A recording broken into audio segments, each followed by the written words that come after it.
अस्सलाम वालेकुम स्टूडेंट्स। आज हमारा टॉपिक है ट्रेकिया। ये रेस्पिरेटरी ट्रैक्ट का कंडक्टिव पार्ट्स है। जैसे कि लास्ट लेक्चर में हमने डिस्कस की थी कि हमारे पास जो है फिजियोलॉजी के बेस पर रेस्पिरेटरी ट्रैक्ट को दो जोन में या दो पार्ट्स में डिवाइड किया गया है, कंडक्टिव पार्ट्स या कंडक्टिव जोन और रेस्पिरेटरी जोन या रेस्पिरेटरी पार्ट्स। तो ये लास्ट लेक्चर में हमने ये तफसील के साथ डिस्कस की थी और लेरिंग्स तक हमने लेक्चर में डिस्कशन की थी। आज लेरिंग्स के बाद जो कंडक्टिव पार्ट्स है वो है ट्रेकिया। ट्रेकिया को वाइंड पाइप भी कहा जाता है, हवा की नाली भी कहा जाता है।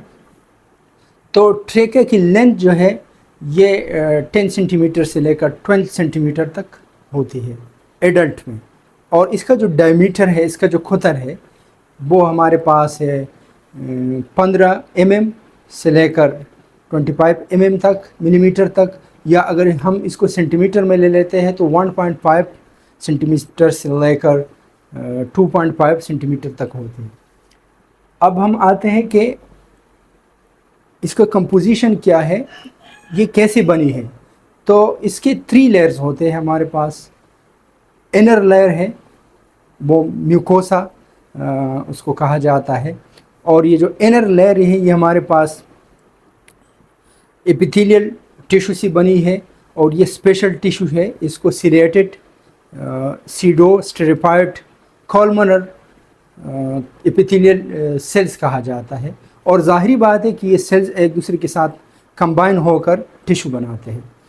तो इसके फंक्शन भी डिस्कस करते हैं कि इनर पार्ट जो है इनर लेयर जो है उसका क्या काम है। ये म्यूकोसस, इसको म्यूकोसा भी कहा जाता है, और इसका काम हमारे पास ये सिलेटेड है।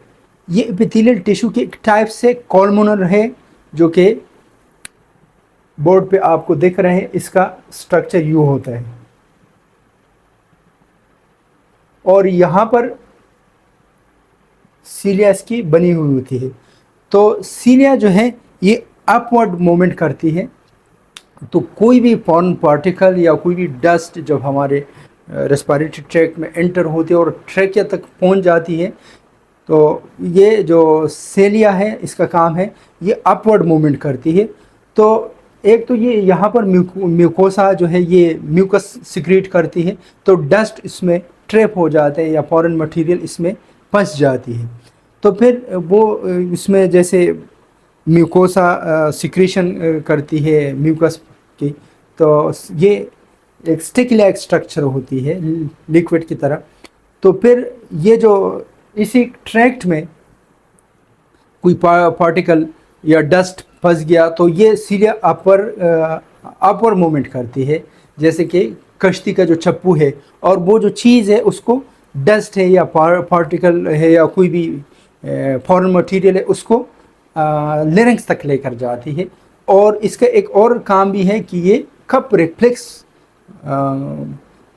पैदा करती है। तो कपिंग हो जाती है, इंसान को खांसी आ जाती है, और वो जो पार्टिकल है वो बाहर चली जाती है ओरल कैविटी में, या तो वो तो बलगम की शक्ल में हम बाहर जो है वो फेंक देते हैं, या फिर वो स्वाल्व करते हैं और डाइजेस्टिव सिस्टम में चला जाता है, और फिर स्टूल के साथ वो बाहर जिस्म से निकल जाते हैं।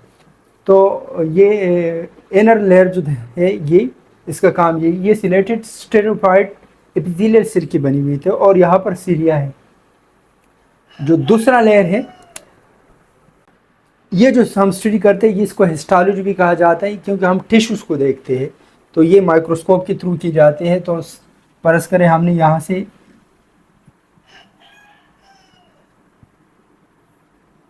ये निकाल दिया, एक पीस यहाँ से निकाल दिया ट्रेकिया की, तो इसकी एक लेयर तो ये हो गया अंदर वाले ये, और ये epithelial chelated epithelial stratified special चीज़ें उससे बनी है। यहाँ पर सीलिया मौजूद होती है। ये तो मोस्ट इनर साइड है, लेयर है। उसके बाद जो लेयर आते हैं ये, इसके बाद ये वाला जो लेयर आता है ये सॉफ्ट कनेक्टिव टिश्यू की बनी होती है, اور اس کے اندر بلڈ سپلائی ہوتی ہے، نرو سپلائی ہوتی ہے، یہاں پر گلینڈز بھی ہوتے ہیں اور اس گلینڈ کا کام ہے سیکریشن آف میوکس. تو یہ جو سیکنڈ لیئر ہے یا مڈل لیئر اس کو کہا جاتا ہے، یہ والا اس کو سب میوکوسا بھی کہا جاتا ہے، اس کو سب میوکوسا لیئر بھی کہا جاتا ہے. اور اس کے بعد جو لیئر ہے وہ ہائلین کارٹیلیج سے بنی ہوتی ہے، یہ والی لیئر، یہ ہائلین کارٹیلیج ہے. اور اس کا کام جو ہے وہ یہ جو ٹریکیا ہے اس کو ایک اسپیشل سٹرکچر دے دیتا ہے، یہ کولیپس نہیں ہوتی. لیکن یہ جو رنگ ہے سی شیپ سٹرکچر ہوتے ہیں، سی شیپ سٹرکچر جو ہے یہ ہائلین کارٹیلیج کی ہوتی ہے. یہ کمپلیٹ نہیں ہے، کمپلیٹ رنگ نہیں ہے، کیونکہ یہ جو ٹریکیا ہے اس کے بیک سائڈ پر ایسوفیگس ہوتے ہیں. اور جیسا ہم کھانا کھاتے ہیں تو اگر یہ پورا ہوتے تو وہ کھانے میں ہمیں مطلب نگالنے میں تکلیف ہوتی ہے، کیونکہ کھانے کے بعد ایسوفیگس کا جو ڈائمیٹر ہے وہ بڑھ جاتے ہیں، وہ کھل جاتے ہیں، جس کی وجہ سے اگر یہ کمپلیٹ رنگ ہوتی ہائلین کارٹیلیج کے جیسے کہ پرنٹ پر ہوتے ہیں تو پھر کھانے کے نگالنے میں تکلیف ہوتی. تو یہ یو ہوتا ہے، یو سی شیپ سٹرکچر ہوتے ہیں، انکمپلیٹ یو. اور یہ اس کا آؤٹر لیئر ہے جو کارٹیلیج کی بنی ہوتی ہے. اس کے اندر سائڈ جو ہے یہ والا ایریا،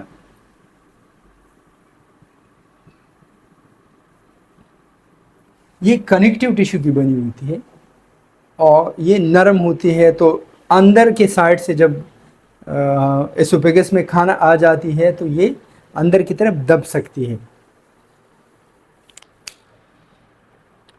تو یہ ہمارے پاس 3 لیئرز ہے. کتنے لیئرز ہیں ٹریکیا میں؟ مڈل ایئر، انر لیئر اور آؤٹر موسٹ آؤٹر لیئر جو ہے وہ کارٹیلیج کی بنی ہوتی ہے. انر لیئر ہم نے ڈسکس کی اور مڈل لیئر بھی ہم نے ڈسکس کر دی. اب اس کا فنکشن کیا ہے، یہ ٹریکیا کا کیا کام ہوتا ہے؟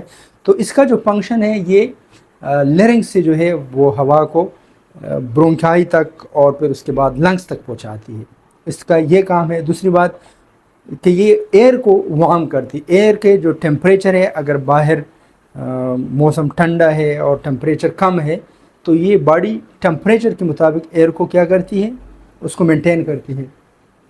اس کا دوسرا کام جو ہے وہ ہیومیڈیفیکیشن آف ایئر.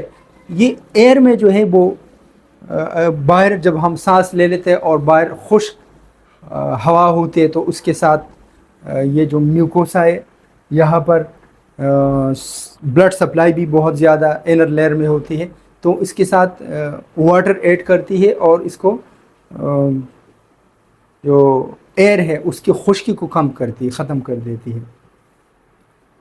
تو اچھا ٹریکیا کے ایک اور کام ہے کہ یہ بالکل مستقل اور پابندی کے ساتھ جو ہے ایئر لنگس تک پہنچاتی ہے. اور لنگز میں جو گیسز کا ایکسچینج ہوتا ہے کاربن ڈائی آکسائڈ اور آکسیجن کا، تو اس کو بھی بالکل باقاعدگی کے ساتھ کانسٹنٹلی مستقلی طور پر وہ باہر لیرنگس اور پھر پیرنگس کے تھرو، پھر نازل کیویٹی اور پھر نوز کے تھرو اس کو جسم سے نکال لیتی ہے. تو یہ اس کا کام ہے. اب ہم دیکھتے ہیں کہ یہ جو ٹریکیا ہے یہ ٹریکیا 2 حصوں میں ڈیوائیڈ ہوتے ہیں، لیفٹ اور رائٹ پر، جس کو سنگل برونکس ہے اور اس کے جو پلورل ہے وہ برونکائی ہے. تو یہ کس مقام پر ڈیوائیڈ ہوتی ہے؟ تو یہ ڈیوائیڈ ہوتی توریسک ورٹیبرا کے 5th نمبر جو ورٹیبرا ہے وہاں پر یہ 2 حصوں میں ڈیوائیڈ ہوتی ہے. تو آج یہ ہمارا ٹریکیا کا جو فنکشن تھا، کمپوزیشن تھا، اس پہ تفصیل سی بات ہوئی. امید ہے کہ یہ لیکچر آپ کو سمجھ آ گیا ہوگا. تو یہ لیکچر اپنے جو اسٹوڈنٹس ہیں، آپ کے جو دوست ہیں، ان کے ساتھ لازمی شیئر کیجیے گا تاکہ ان کو بھی اس لیکچر سے فائدہ ہو. والسلام.